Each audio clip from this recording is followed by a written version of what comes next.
Hello guys. Ngayon naman magmumukbang tayo ng durian. Try ko, hindi pa ako nakakakain nito simula nung pagkabata ko kasi sa amin sa probinsya. Wala naman ito. Kasi wala naman talaga. Ang alam lang namin doon yung langka, di ba? Saka ano pa ba? Bayabas. Kamansi, di man ano masyado yun eh. Kaya ngayon, ito-try ko kung paano kainin. Kasi sabi nila, hindi raw masarap kasi yung amoy nga.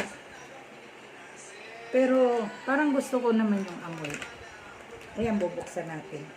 Kailan, hindi ko alam kung paano ito buksan. Paano ba to? Ayan na siya. Tama ba?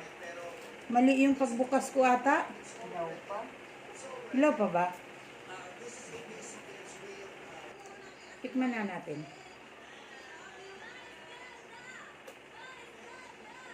Ang laki ng buto.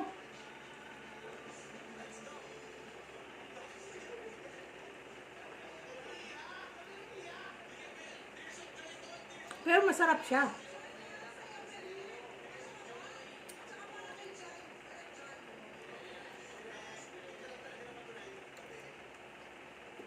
Sabi nila, hindi raw maganda yung amoy niya. Pero sa akin naman, masarap naman siya. Gusto ko nga yung amoy eh.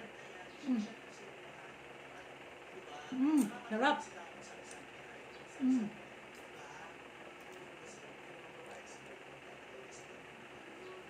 Kain tayo.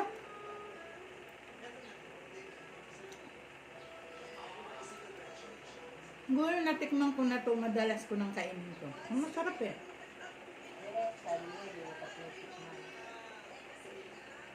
Pero yung iba nakikita ko, super dilaw sila. Halos medyo orange-orange na sila eh. Siguro yun ang mas masarap. Baka ito kasi, hindi pa siya masyadong hilaw. Pero masarap siya, matamis. Ito oh. Ito guys oh. Sarap.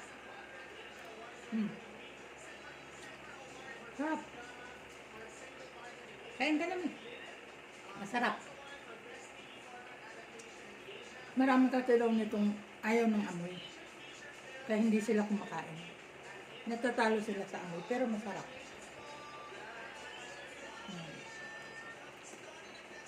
Ayun, masarap siya. Ngayon natikman ko na. Parang nagustuhan ko talaga siya. Bye!